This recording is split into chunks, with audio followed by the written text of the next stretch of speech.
जय श्री कृष्णा। राधे राधे मेरे प्यारे भक्त जैनों, आज आप सुनेंगे रविवार की व्रत कथा, एक बुढ़िया माई और सूर्या भगवान की कथा और उनकी पड़ोसिन का। राधे राधे मेरे प्यारे भक्त जनों, आज आप सुनेंगे रविवार का व्रत कथा। प्राचीन काल में एक बुढ़िया माई रहती थी। वो नियमित रूप से रविवार का व्रत करती है।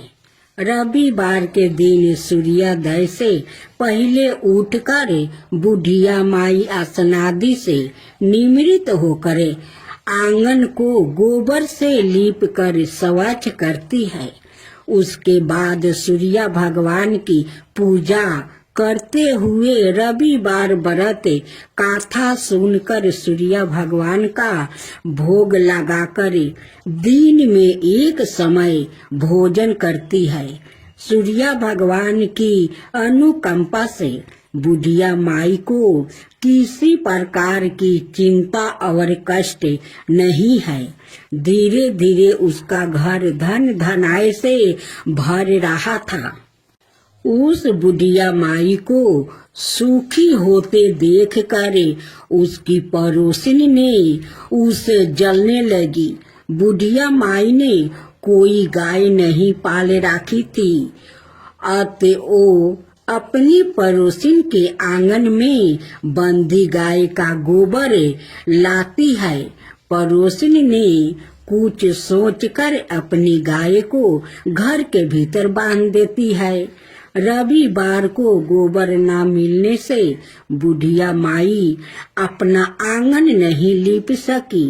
आंगन न लीप पाने के कारण उस बुढ़िया माई ने सूर्य भगवान को भोग नहीं लगाई और उस दिन सवाए भी भोजन नहीं किया। सूर्यास्त होने पर बुढ़िया माई भूखी प्यासी सो गई। प्रात काल सूर्योदय से पूर्व उस बुढ़िया माई की आंख खुली तो वो अपने घर के आंगन में सुंदर गाय और बछड़े को देखकर हैरान हो गई। गाय को आंगन में बांधकर उसने जल्दी से उसे चारा ला कर खिलाया। पड़ोसिन ने उस बुढ़िया माई के आंगन में बंधी सुंदर गाय और बछड़े को देखी तो वो उसे और अधिक जलने लगी। तभी गाय ने सोने का गोबर किया। गोबर को देखते ही पड़ोसिन की आंखें फट गई। पड़ोसिन ने उस बुढ़िया माई को आस पास ना पाकर तुरंत उस गोबर को उठाया और अपने घर ले गई और अपनी गाय का गोबर वहां राख आई। सोने के गोबर से पड़ोसिन कुछ ही दिनों में धनवान हो गई। गाय प्रतिदिन सूर्योदय से पूर्व सोने का गोबर किया करती है और बुढ़िया माई के उठने के पहले पड़ोसिन उस गोबर को उठा कर ले जाती है।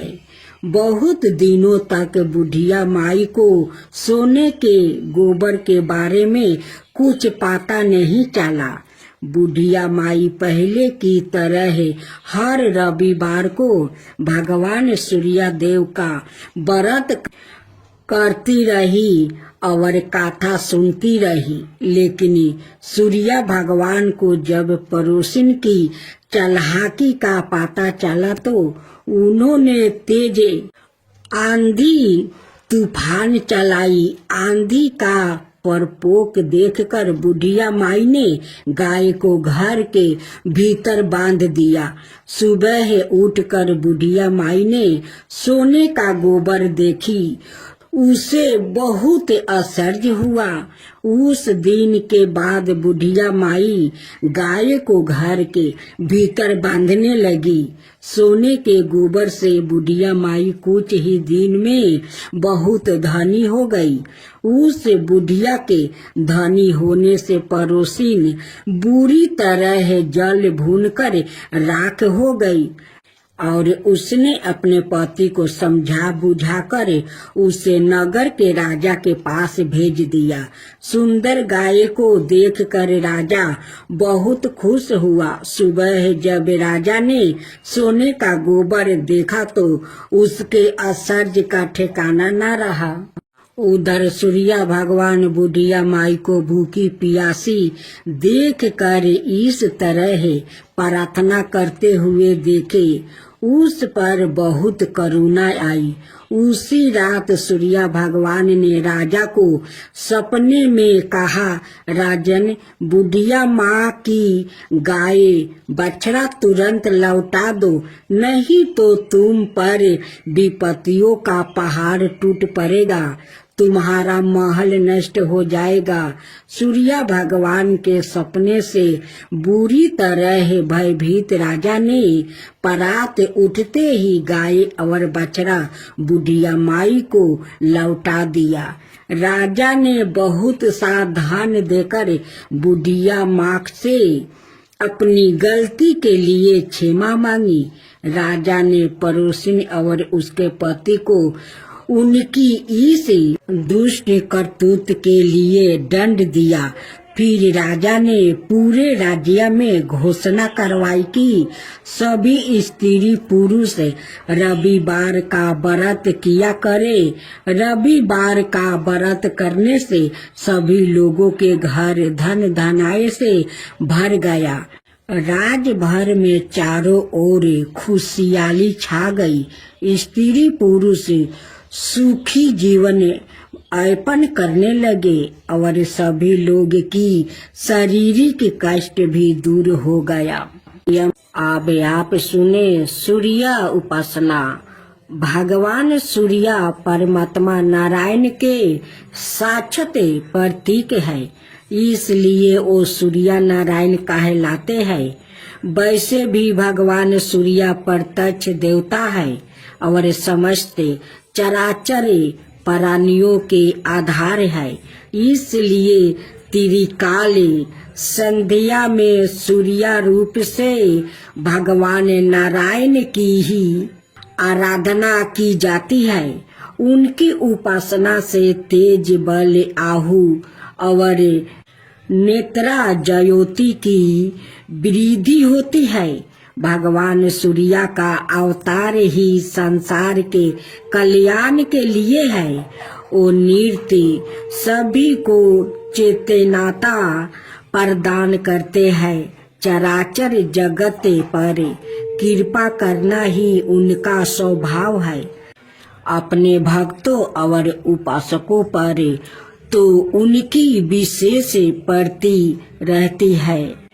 पंचों देवों उपासना में उनका विशिष्ट स्थान है। भगवान भास्कर समस्त बुराइयों को दूर कर कल्याण और मंडल प्रदान करने वाले हैं, इसलिए उनसे प्रार्थना की जाती है। शास्त्रों किरणों वाले दूरादशतामा भगवान सूर्य हमें अस्त से ताश की और अंधकार से प्रकाशी की और मृत्यु से अमरताओं की ओर ले जाते हैं। उनका अनुग्रह प्राप्त होने पर व्याकृत सताहु ही नहीं दीघर हो जाता है। उनकी उपासना से वृद्धि अत्यंत निर्मल हो जाती है, अंत कारण पवित्र हो जाता है और साधक भगवत प्राप्ति की योग्यता प्राप्ति कर लेता है। वृद्धि के विरय के भगवान सविता ही है, इसलिए गायत्री मंत्र भगवान से सर्द वृद्धि के लिए ही प्रार्थना की गई है। वैदिक मंत्रों के दृष्टि सभी ऋषि महर्षि दैत्यों उपासना के द्वारा ही हर्ष मेधा और अध्यात्म ज्ञान से संपन्न हुआ। भगवान सूर्य सौलभ उपासना ही प्रसन्न होकर भक्तों को अपनी महानियों कृपाओं का अवलंबन प्रदान करते हैं। उनकी कृपा से ना जाने कितनों का उद्धार हुआ है, इसकी कोई गणना नहीं है। उपनिषद के ऋषियों को भगवान सूर्य की कृपा प्राप्ति हुई। उपनिषदों में वर्णित मधु विद्या, ब्रह्मा विद्या, दाहर विद्या, ओपिकोलस विद्या आदि के पीछे भगवान सूर्य की उपासना ही है। भगवान सूर्य को गुरु भी कहा जाता है। श्री हनुमान जी ने इन्हीं से शिक्षा ग्रहण की थी। इन्हीं की कृपा से महायोग। राधे राधे भक्त जनों, आज आप सुनेंगे रविवार व्रत कथाओं। पहले विधि साथ में सुनते हैं सूर्य भगवान की कथा। विधि सबर मनोकामनाओं की पूर्ति हेतु रविवार का व्रत श्रेष्ठ है। इस व्रत की विधि इस प्रकार है। प्रात काल स्नादि से निवृत्त हो स्वच्छ वस्तु धारण करे, शांत चित्त होकर परमात्मा का स्मरण करे। भोजन एक समय से अधिक नहीं करना चाहिए। भोजन और फलाहार सूर्य के प्रकाश रहते ही कर लेना उचित है। यदि निराहार रहने पर सूर्य छिप जाए तो दूसरे दिन सूर्य उदय हो जाने पर अर्घ देने के बाद ही भोजन करे। व्रत के अंत में व्रत कथा सुननी चाहिए। व्रत के दिन नमकीन तेल युक्त भुने कदापि ग्रहण ना करे। इस व्रत के करने से मान सम्मान बढ़ता है और शत्रुओं का यश होता है। आँख की पीड़ा के अतिरिक्त अन्य सब पीड़ाओं दूर होती है। तब भक्त जनों, अब आइए हम कथा सुनते हैं। एक बुढ़िया थी। उसका नियम था प्रति रविवार को सवेरे ही स्नान आदि कर घर को गोबर से लीप कर फिर भोजन तैयार करे के भगवान को भोग लगाकर सवाए भोजन करती है। ऐसा व्रत करने से उसका घर अनेक प्रकार के धन धनाय से पूर्ण था। श्री हरि की कृपा से घर में किसी प्रकार का विघ्न या दुख नहीं था। सब प्रकार से घर में आनंद रहता है। इस तरह कुछ दिन बीत जाने पर उसकी एक पड़ोसिनी, जिसकी गौ का गोबर वो बुढ़िया लाया करती थी, पड़ोसिन विचार करने लगी कि ये है बुढ़िया सबरदा मेरी गाय का गोबर ले जाती है, इसलिए अपनी गाय को घर के भीतर बांधने लग गई। बुढ़िया माँ को गोबर न मिलने से रविवार के दिन अपने घर को ना लीप सकी। इसलिए उसने ना तो भोजन बनाया और ना भगवान को भोग लगाया और सवाए भी उसने भोजन नहीं किया। इस प्रकार उसने निराहार व्रत किया। रात्रि हो गई और वो भूखी सो गई। रात्रि में भगवान ने उसे सपना दिया और भोजन ना बनाने और ना खाने का कारण पूछा। बुढ़िया ने गोबर ना मिलने के कारण सुनाया। तब भगवान ने कहा कि माता, हम तुमको ऐसे गौ देते हैं जिससे सभी इच्छाएं पूर्ण होती है, क्योंकि तुम हमेशा रविवार को गाय के गोबर से लीप कर भोजन बना कर मेरा भोग लगा कर खुद भोजन करती हो। उसे मैं खुश होकर तुमको वरदान देता हूँ। निर्धन को धन और बाझिन स्त्रियों को पुत्र देकर दुखों को दूर करता हूँ और अंत समय में मोक्ष देता हूँ।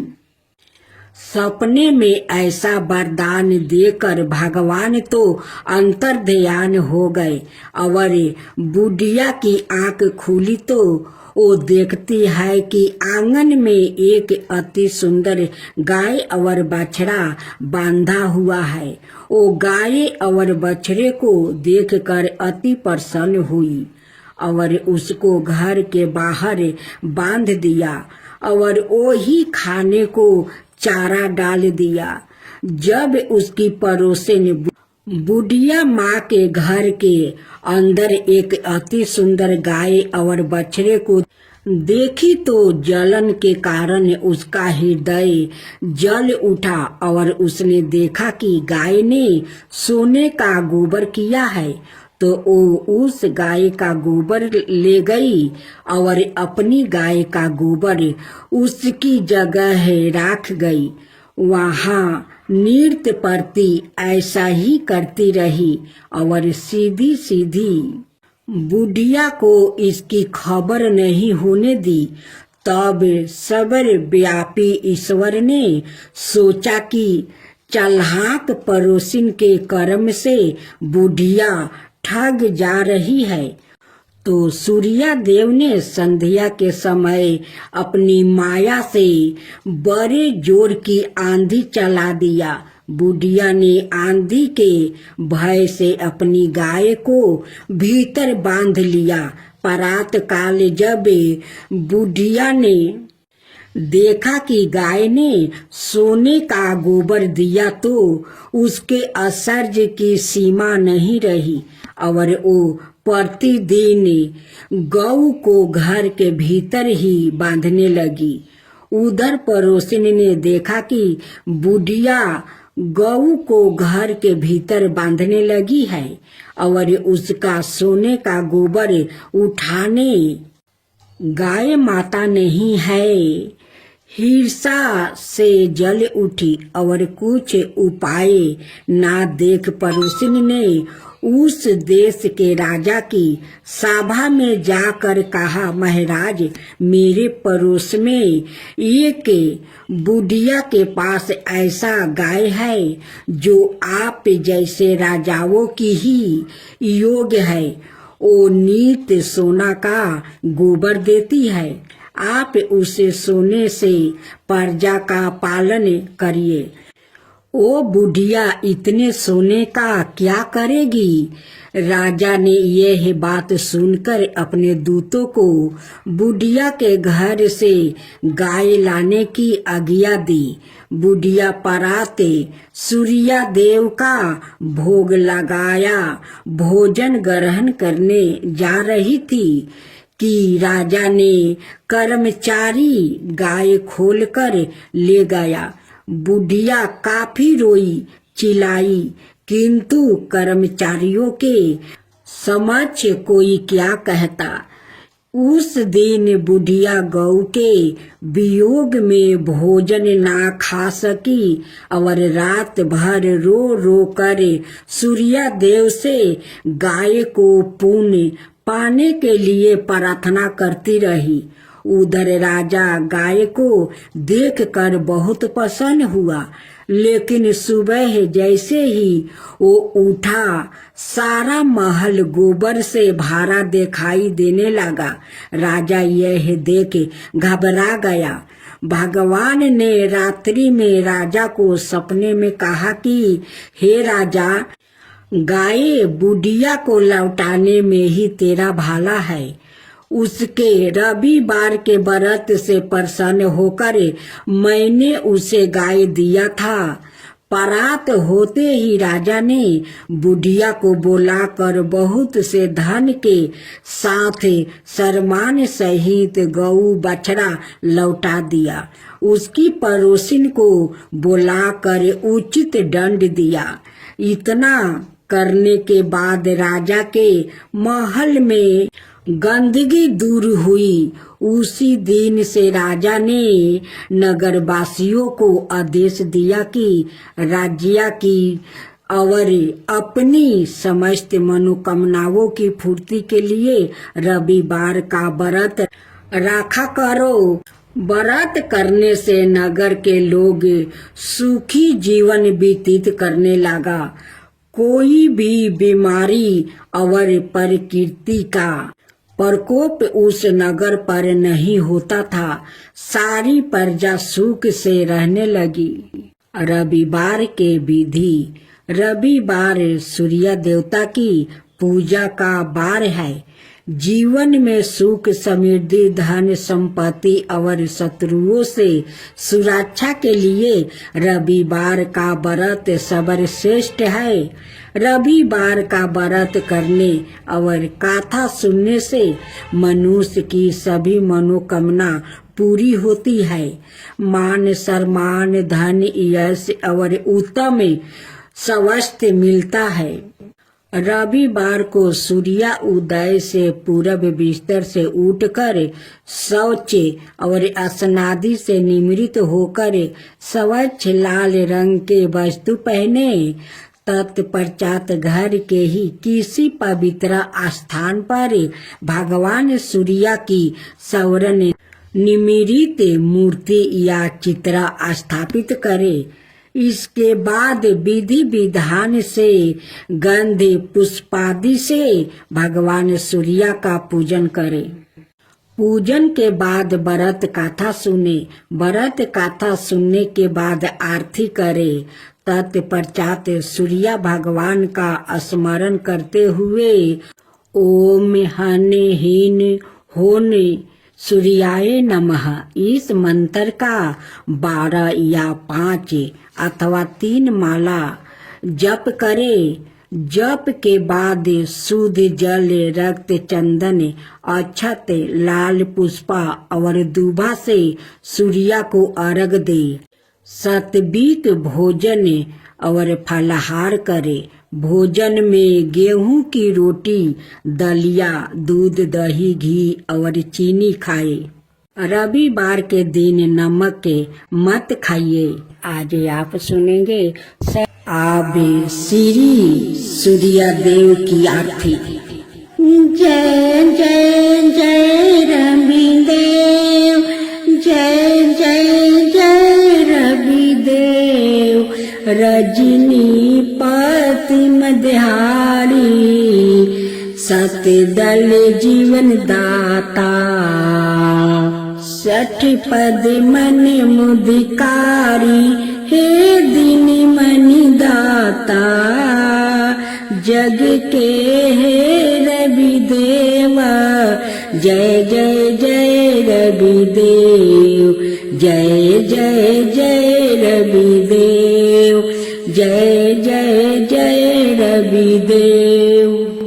नबी मंडल के बासी जयोति पर साक देवा निज जन हित सुति राशि तेरी हम सब सेवा करते हैं रवि देव जय जय जय रवि देव जय जय जय रवि देव जय जय जय रवि देव।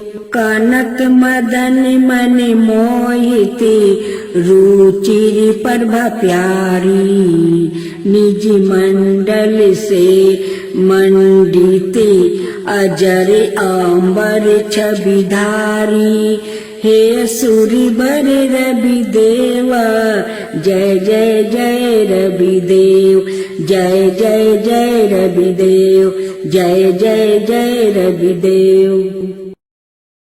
अब आप सुनेंगे देवी काली की कथा। देवी काली को शक्ति का साक्षात स्वरूप माना जाता है। माता रानी अपने भक्तों पर दया दृष्टि रखती है, लेकिन दुष्ट और दुराचारियों पर विध्वंस भी करती है। महिषासुर अति बलशाली दैत्य था जिसका संहार देवता भी नहीं कर सके। इसलिए देवी काली का जन्म हुआ। धार्मिक ग्रंथों में माँ काली के जन्म यह अवतार को लेकर कई मत है, लेकिन सबर मनाए मत यही है कि माँ काली का अवतार दैत्यों के संहार के लिए हुआ था। नवरात्रि में हम नव दुर्गा यानी माँ दुर्गा के 9 अवतारों की पूजा करते हैं, लेकिन जब दैत्यों के संहार के लिए माँ काली का जन्म हो चुका था तो फिर क्यों माँ दुर्गा को कई अवतार लेने पड़े? आइए जानते हैं इसके बारे में। काली माँ की कहानी छठी सातवीं के देवी महात्म्य के प्रथम अध्याय में काली को महाकाली के रूप में दर्शाया गया है। ओ भगवान विष्णु के सोते हुए शरीर से देवी योग निद्रा के रूप में पैदा हुई ताकि ब्रह्मा और दुनिया को 2 राक्षसों मुद और कदब से बचने के लिए उन्हें जगाया जा सके। एक बार जब विष्णु जागे तो उन्होंने उन राक्षसों के खिलाफ एक लंबा युद्ध शुरू किया, लेकिन वो अभी भी पराजित थे और अपनी सफलता पर गर्व कर रहे थे। यह देखकर महाकाली ने महामाया का रूप धारण किया और दोनों राक्षसों को मंत्रमुग्ध करने के लिए चली गई। जब वो महामाया से विचलित हुए तो विष्णु ने उन्हें तुरंत मार डाला। बाद के अध्यायों में चंड और मुंड 2 राक्षस थे जो देवी दुर्गा पर हमला करते थे। दुर्गा इतनी उग्रता से जवाब देती है कि काली उसके माथे से निकलती है और उन दोनों को मार देती है। यहाँ काली को गहरे नीले रंग की त्वचा संधि हुई, आंखों वाला एक पातला चेहरा और खोपड़ियों की माला के साथ बाघ की खाल का कपड़ा पहने हुए बताया गया है। बाद में उसी युद्ध में राक्षस से रक्त बीज जिसके सेनापति चंड और मुंड थे युद्ध में काली का सामना करते हैं।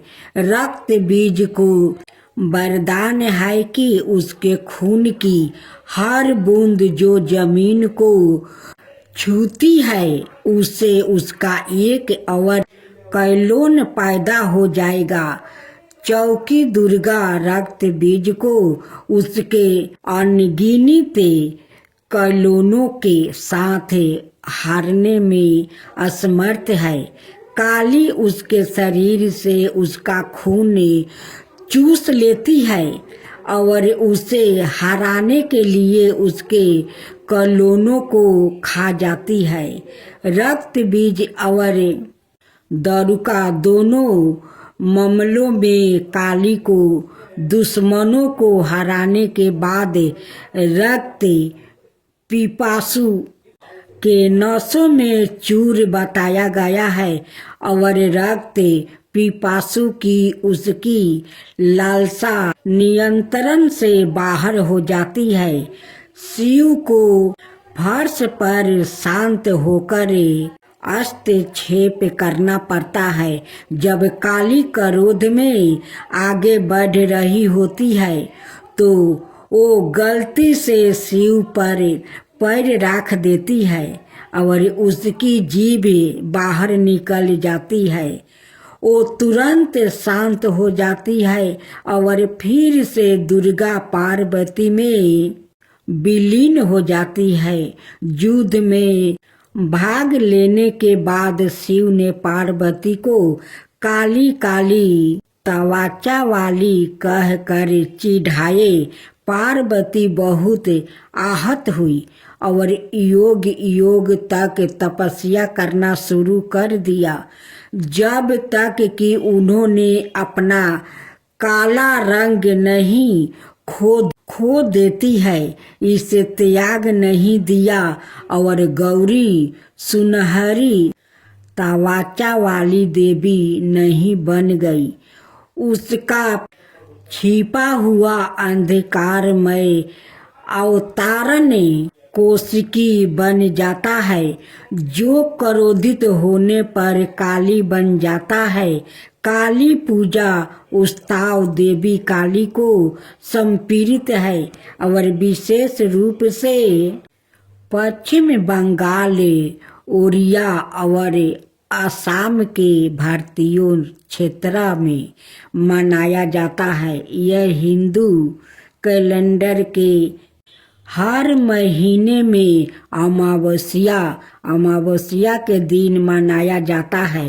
यह दीपावली के बाद शुरुआत होता है और दिनों तक चलता है। चौकी देवी काली महाविद्याओं में प्रमुख है। उनमें से प्रत्येक का काली पूजा से पहले अवतार का एक दिन होता है। काली माँ को फलों का प्रसाद बंगाल में खिचड़ी भोग के साथ निरामिष अर्थात बिना प्याज या लहसुन का मटन, मछली, करी, पायस, मिठाई और भाजा गहरे तेले हुए पकौड़े चढ़ाया जाता है। कुछ स्थानों पर प्रसाद के रूप में शराब भी चढ़ाई जाती है। अनुभवी पंडितों का कहना है कि लोग रात भर पंडालों में आते हैं और दिन की तुलना में रात में भीड़ बढ़ जाती है। पूजा आश्चर्यजनक रोशनी, प्रकाश और धावनी काली पूजा से पहले प्रत्येक दिन मनाए जाने वाले महाविद्याओं के अवतार और अंतिम महाविद्या कमलात्मिका के अवतार, जिसे कमलात्मिका जयंती के रूप में मनाया जाता है, दिवाली के दिन पड़ने के कारण उन्हें अक्सर तांत्रिक लक्ष्मी के रूप में माना जाता है। इसके कारण और इस के कारण कि लक्ष्मी को विष्णु की पत्नी के रूप में माना जाता है। उसके बाद इसे लाल गुलहल के फूलों और गुलहल की माला से सजाया जाता है, जो उनका पसंदीदा फूल माना जाता है। फिर काली पूजा पंडालों में काली मंत्रों और भजनों की मदद से की जाती है। उनकी प्रार्थना की जाती है और उनकी दिव्यता का आहन किया जाता है। यदि पूजा घर पर आयोजित की जा रही है तो मंदिर काली पूजा की पूजा सेवा प्रदान करता है, जहां भक्त की ओर से पूजा आयोजित की जाती है। मंदिर के पंडितों के पास पूजा के लिए सारी सामग्री तैयार है और भक्तों को बस कुछ निर्देशों का पालन करना है, जो मंदिर द्वारे इस सुने। पीपल पथवारी की कथा कहानी। एक बुढ़िया थी, उसने अपनी बहू से कहा, तू दूध दही बेच के आओ। वो बेचने गई तो रास्ते में औरत पीपल पथवारी सींच रही थी। उनको सींचता देखकर बहू ने पूछा कि तुम यह क्या कर रही हो? औरत बोली, कि हम पीपल पथवारी सींच रही हूँ, इससे अन्न और धन होता है। 12 बरस का बिछड़ा हुआ पति मिल जाता है। तो बहू बोली, ऐसी बात है तो तुम पानी से सींचती हो तो मैं दूध से सींचूंगी। गुजरी बहू रोजाना दूध दही बेचने नहीं जाती, और रोजाना दूध को पीपल में और दही पथवारी में सींचती है। सास दूध दही का दाम मांगती है तो कह देती है, महीना पूरा हो जाने पर लाकर दूंगी। महीना पूरा हो गया। पूर्णिमा के दिन बहू पीपल पथवारी के पास जाकर बैठ गई। पथवारी ने पूछा, तू मेरे पास क्यों बैठ गई? बहू बोली कि सासू दूध दही का दाम मांगी है। पीपल पथवारी बोली कि मेरे पास क्या दाम रखा है?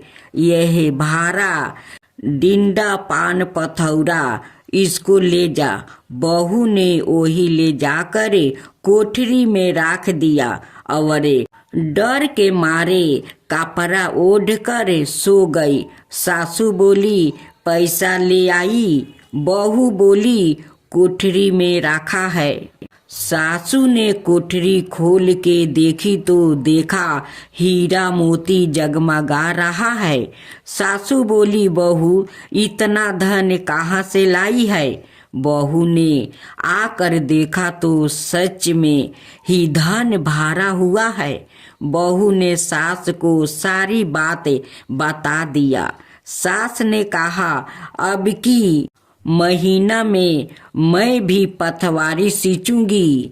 महीना आ गया। सास दूध दही तो बेचे आती, हंडी धोकर पीपल पथवारी में चढ़ा देती। आया कर बहू से कहती, मेरे से दाम मांगे।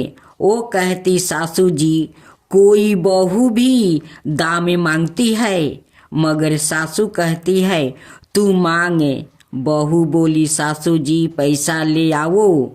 तो सास पीपल पथवारी के पास जाकर बैठ गई। पीपल पथवारी ने सास को पान पथौरा भर ढिंढरा दे दिया। उसने ले जाकर कोठरी में रख दिया। बहू ने खोल कर देखा तो उसमें कीड़े मकोड़ा बिलबिला रहा है। बहू ने कहा, सासू जी यह क्या? सास ने आकर देखा और बोलने लगी, पीपल पथवारी बड़ी दोगली पटपीठन है, इसके तो धन दिया और मुझको कीड़ा मकोड़ा दिया। तब सब कोई बोलने लगे कि बहू तो सत्य की भूखी सच्ची थी, तुम धन की भूखी थी।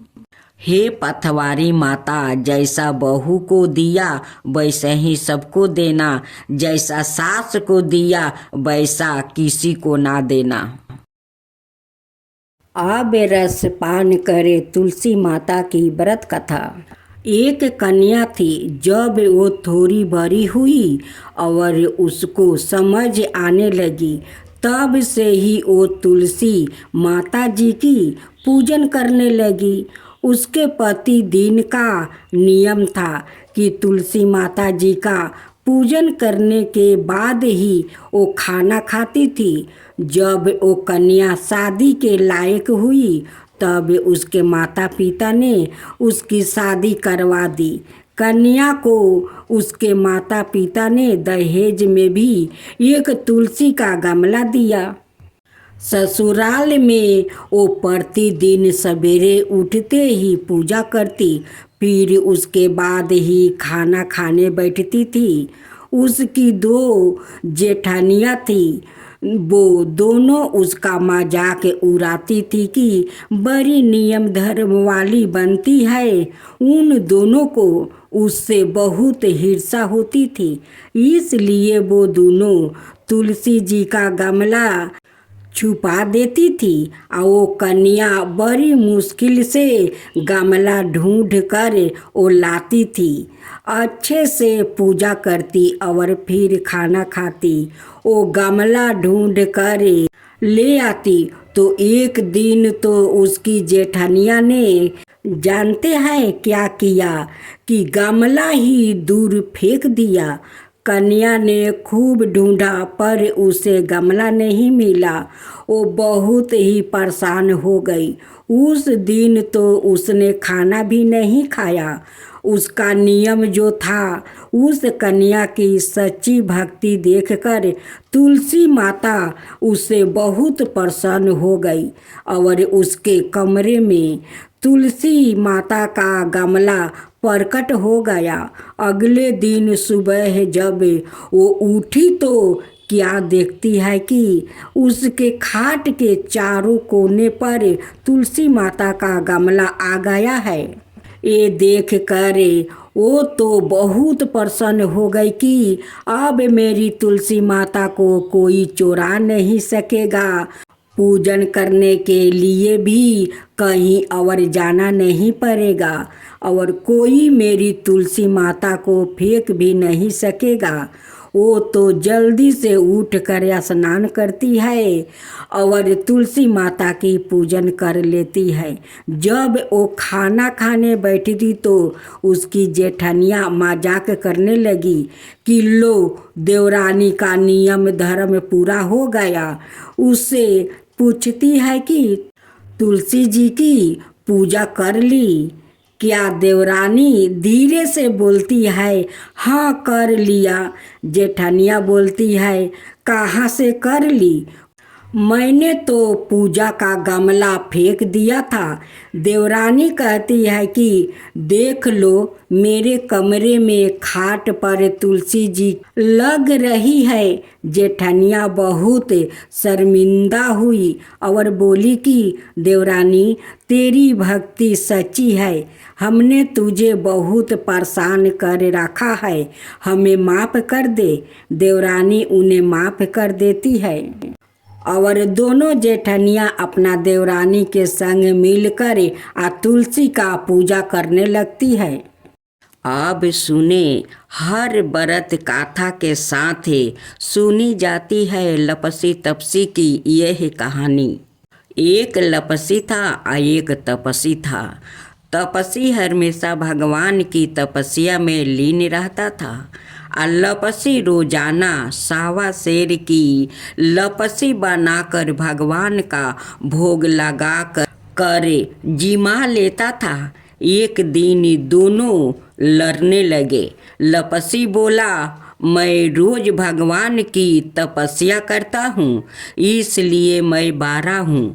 तपसी बोला, मैं रोज भगवान को सावा शेर लपसी का भोग लगाता हूँ, इसलिए मैं बारा हूँ। नारद जी वहाँ से गुजर रहे थे। दोनों को लड़ता देख कर उनसे पूछा कि तुम क्यों लड़ रहे हो? तपसी ने खुद के बारा होने का कारण बताया और लपसी ने अपना कारण बताया। नारद जी बोले, तुम्हारा फैसला मैं कर दूंगा। दूसरे दिन लपसी और तपसी नहा कर अपनी रोज की भांति करने आए तो नारद जी ने छुप कर 1.25 करोड़ की एक एक औंठी उन दोनों के आगे रख दिया। लपसी की नज़र जब औंठी पर पड़ी तो उसने चुपचाप औंठी उठाकर अपने नीचे दबा लिया। लपसी की नज़र औंठी पर पड़ी लेकिन उसने ध्यान नहीं दिया। भगवान को भोग लगाकर लपसी खाने लगा। नारद जी सामने आए तो दोनों ने पूछा कि कौन बारा है? तो नारद जी ने तपसी से खारा होने को कहा। वो खारा हुआ तो उसके नीचे दबी औंठी दिखाई पड़ी। नारद जी ने तपसी से कहा, तपस्या करने के बाद भी तुम्हारी चोरी करने की आदत नहीं गई, इसलिए लपसी बारा है और तुम्हें तुम्हारी तपस्या का कोई फल भी नहीं मिलेगा। तपस्वी शर्मिंदा होकर माफ़ी मांगने लगा। उसने नारद जी से पूछा, मुझे मेरी तपस्या का फल कैसे मिलेगा? नारद जी ने कहा, यदि कोई गाय और कुत्ते की रोटी नहीं बनाएगा तो फल तुझे मिलेगा।